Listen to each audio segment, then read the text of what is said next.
Okay, today I'm going to go over with you the basic way to take any photographic image and turn it into a drawing via your sketchbook app on your iPads. It should look like this. You should see the orange and then the pencil icon. Okay, before you do this today, you want to make sure you have whatever the images you are planning on using saved to your photos booth. Okay, so if it's a cute little puppy like my little German Shepherd, then that's fine. Depending on what you're doing for the specific project, it might be a different photo. However, the steps I will go over are the same regardless of what your starting image is. Okay, so I already have her on my camera roll. I'm going to go to my app and open it up, and I'm going to start a new sketch. Okay, it should pull 6x8 up at first. That's fine, unless I've given you other directions. Okay, so hopefully you have a basic knowledge of how to use this app because you've tried it out a little bit in class. What you need to decide is how you want your image, if it's up and down for a portrait. Okay, so that's what this would be. It's more vertical, or if you're going to need it to be more widthwise for a landscape image. So kind of rotate your canvas however you want it to look. Once you have your canvas set, remember you have your drawing tools on the left side.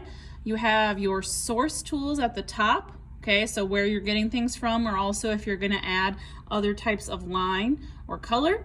And then you have your layers menu on the far right. Okay, for tracing an image, the first thing you want to do is add your image to the layers. So I'm going to go up here where it has a plus sign. I'm going to hit plus. Okay, and remember, whatever layer is outlined in blue is the layer you are currently on. Okay, so I'm going to go to the top here. You can see there is a photo with a plus sign. I'm going to hit that. That's going to take me to my camera roll. You may need to allow accessibility.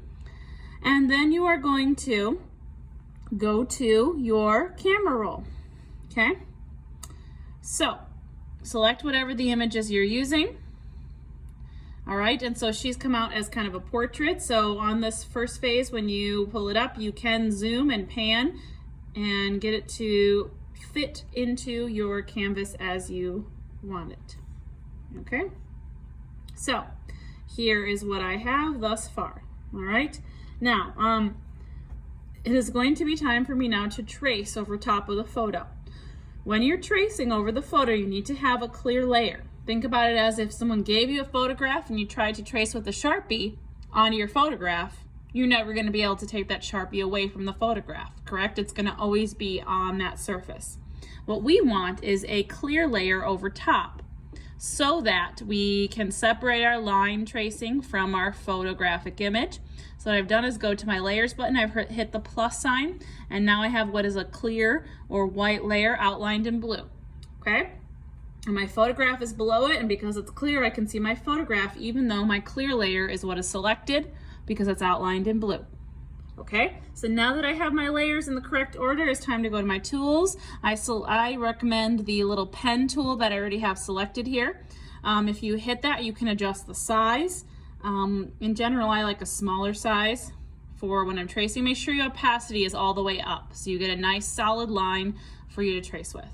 Okay, and then I like to usually, in general, start with black or white to trace because that's going to give you the cleanest line. Okay, before you start tracing, double check your layers tool that you're on your clear layer and your clear layers over top of your photo. Now I'm going to pan and zoom, and I'm going to begin to trace along my image. You're trying to find the basic shapes within whatever your subject is. I try to make sure they're closed if there's something I want to fill later. So for example, I made sure this ear shape is closed or there's no gaps. These little lines I've added just as texture, so I wouldn't be able to paint bucket fill those at a different time. If you accidentally get a mark where you don't want it, you can see I just did that. You have your undo buttons here at your top menu, and you can always undo a line. Okay, so, and there we go again, I got another line I didn't quite want, so just undo that. And I like to really zoom in while I'm tracing.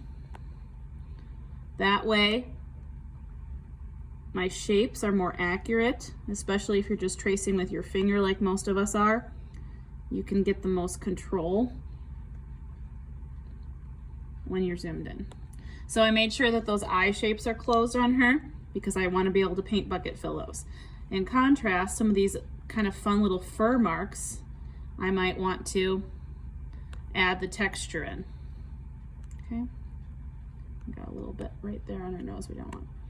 I try to make sure anything that's a major shape is closed, like the ears or the shape of her head, because when you go back and paint bucket fill that, you probably want to be able to paint bucket fill a whole color for her head shape. All right, there you can see I like this part, but I don't like this part. So you can also erase by going over to your tools button, and then you can select the bottom two are your erasers, and you can go in and just clean up a little spot there if you need to. You can also control the size of the eraser. If I look really closely, you can see that it's not all the way closed. So I'm going to go back to my tools and select my pen again and close that. Again, if you don't close it, when you try to paint bucket fill it, it'll fill your whole background. Okay? Really take your time on your tracing because that will either save you or hurt you in the end. Okay?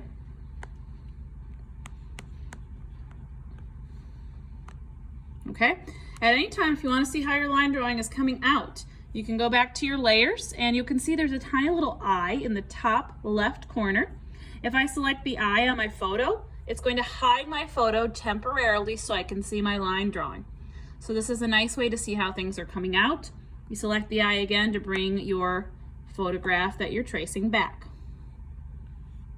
Good way to check. Something like the nose can be tricky. You're just going to try and do the best you can to get the basic shape of what you see. Something like the nostrils is something you want to make sure you have closed all the way. Any image you're doing, you want to make sure that you have major shapes closed. Okay? I trace the outline of the body just in a smooth line, and I might come back and add some texture. Make sure that you bring it all the way to the bottom of what your canvas is. So see here, if I want to be able to paint bucket fill that, I need my line to go all the way to the edge of whatever my picture is, because it will count that as not being a closed shape otherwise. So make sure it goes all the way to the edge. Okay, all right, so let's bring it down. And the more detailed, again, the better. So I'm going to check and see how it's coming out.